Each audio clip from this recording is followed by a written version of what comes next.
The Kameo Cyrax is about to celebrate a victory so hard the entire planet is going to be destroyed.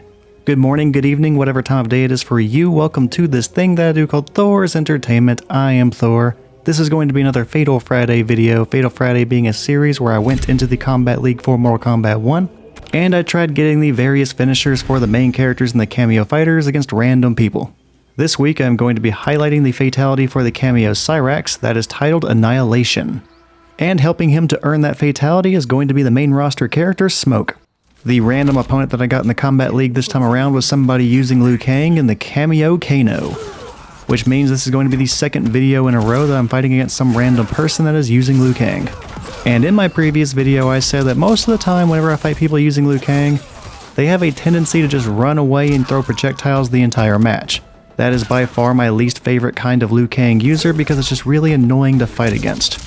Fortunately, last week kind of subverted my expectations because that Liu Kang user had a good mix of projectiles and actual combos, so it wasn't so bad. This week, however, I am going against the kind of Liu Kang that I just absolutely hate fighting against.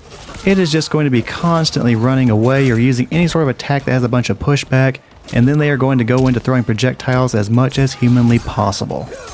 So this was a fight that was definitely testing my patience in reality. However, when trying to get this fatality with the Kameo Cyrax, I was pairing him up with the main roster character Smoke. And whenever put into a heavy projectile situation, Smoke is actually not that bad.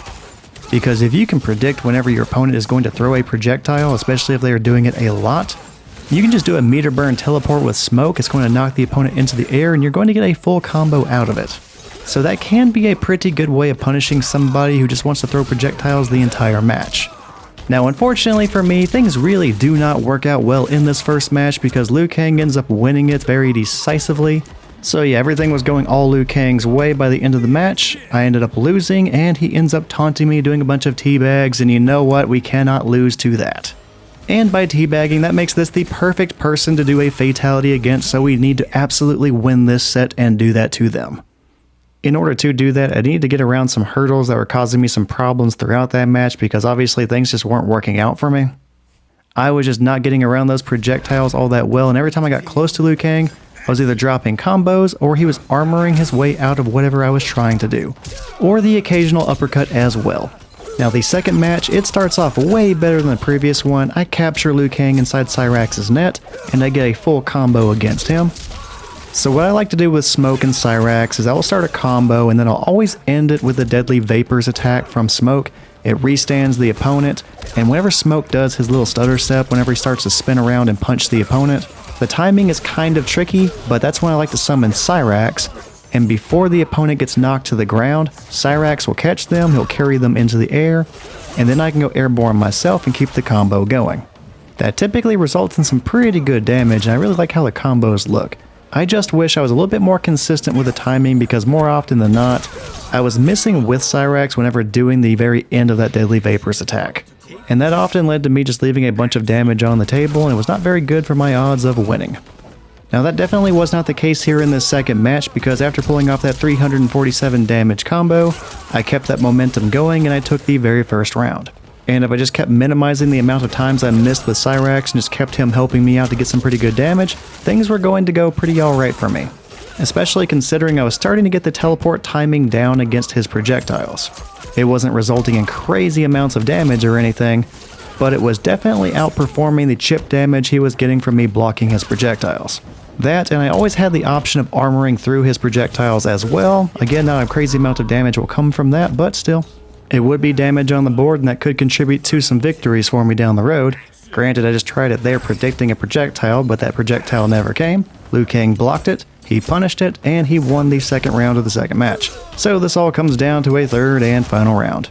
I either win this and the set continues, or I lose this and embarrassingly lose to the teabagger, which would just be unacceptable, so I'll go ahead and spoil this for you. I do win this round and we continue on to a third and final match of the set. But how does that happen?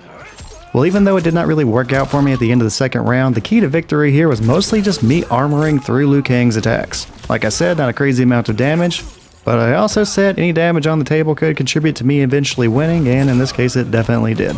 I just kind of kept chipping away at Liu Kang enough to where I eventually put him in range to die from one decent combo. I just had to continue working around Liu Kang's projectiles and his armored kicks, which he liked to try and make safe using the knives from Kano. Eventually though, I would chip away at him enough to where he's at low health. I would go for a combo and land the overhead. I would extend the combo by doing the deadly vapors. I would land Cyrax the way I wanted to and continue that until I eventually got rid of all of Liu Kang's health and I won the second match. Which I will not be celebrating with the fatality just yet. I like to save fatalities for when I win the entire set. So I still need to win one more match, which will give me the entire set victory, and at that point, we are going to go for that fatality for Cyrax and celebrate in style. Explosive planet destroying style, but still style. Going into the first round of the third match, I just continue to try using that teleport against Liu Kang anytime he wanted to use a projectile or even sometimes just against his regular attacks. I would often catch him before he could recover, attack him, and land some alright damage. And that actually kind of became a little bit easier because he switched his cameo. Now before, he was exclusively using Kano to try making some of his unsafe attacks like the armored wake up. He would try to make those safe with the knives from Kano. And that was limiting the amount of opportunities I had to hit him, or at least it kind of felt that way. But by choosing Sareena, he was basically just using a cameo character to do what he was already doing, just throwing a bunch of projectiles. It wasn't keeping him safe in any way, so just like with everything else he was doing, I'd wait for him to use her to throw the knives, and I would try and teleport and punish him. And in the first round, that worked out pretty well. Eventually the round would come to an end with him getting stuck in Cyrax's net. I do a short combo, and we are suddenly one round away from getting to do that fatality. In this final round, I started to use everything I had learned as far as the tendencies go for Liu Kang to try using what I could against him. By that I mean I figured out that I could armor my way through a lot of his attacks, so I kept doing that. And by the time the round was nearly over, I was just waiting for him to throw projectiles and things of that nature so I could punish with the teleport, which I started to actually get some alright damage with it. Whenever I did punish with the teleport, I was starting to at least do over 200 damage, and that was really going to stack up. And what a weird way for Liu Kang to avoid the Cyrax net, but I miss. And I'll just go back to doing the armored attacks and the teleport punishes. And that was pretty much the blueprint for victory whenever it comes to winning this set. Now it still ends up being pretty close in the end. It didn't necessarily need to be that way because I ended up dropping a combo early on that should have gone for a lot more damage. By the time it was all said and done, both of us were about one hit away from defeat. But for one final time, I teleport and I end up punishing one of his attacks. He does like a low sweep. I think that was supposed to be a low projectile, but he did the button inputs wrong. Regardless though, I hit him, I combo, I win. And that means now it is time for Cyrax to do his fatality.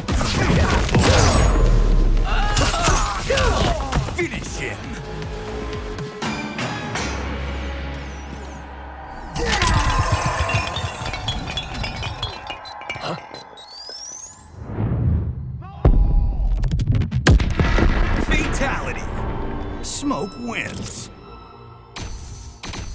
And yeah, who cares if no one on the planet survives? Cyrax and Smoke win.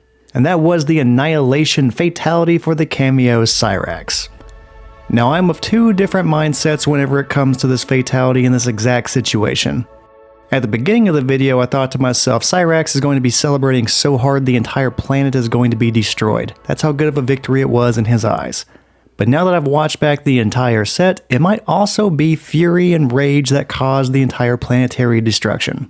After all, this was a teabagging, taunting Liu Kang. So perhaps the teabags were so infuriating that Cyrax did not care if everyone on Earth died. He was going to completely obliterate the teabagger in the best way he could possibly think of, which was all the bombs he had at his disposal. Which means these teabags were so severe they were worthy of planetary destruction. I mean, I don't necessarily think it was that serious, Cyrax, but sure, you celebrate your victory however you want. But yeah, that was the Annihilation fatality. I'll be sure to show it one final time at the very end of the outro, that way we can enjoy it one final time before we part ways on this Fatal Friday. And even though he taunted me because he won one match, thank you to the random Liu Kang opponent for taking part in this set. It did end up being pretty close, coming down to a third and final match, so at least I was not bored. I was quite entertained throughout the entire set.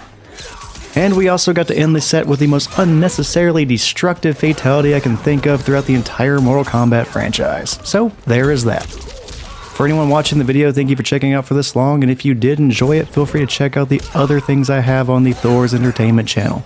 I do have plenty of other Mortal Kombat 1 finisher videos just like this. So hopefully you enjoy those as well, and you also come back to check out some of the new ones in the future. But yeah, take care, and hopefully I will see you next time.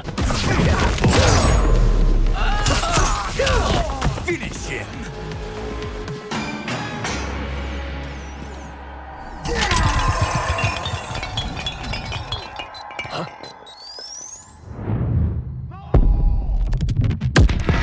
Fatality. Smoke wins.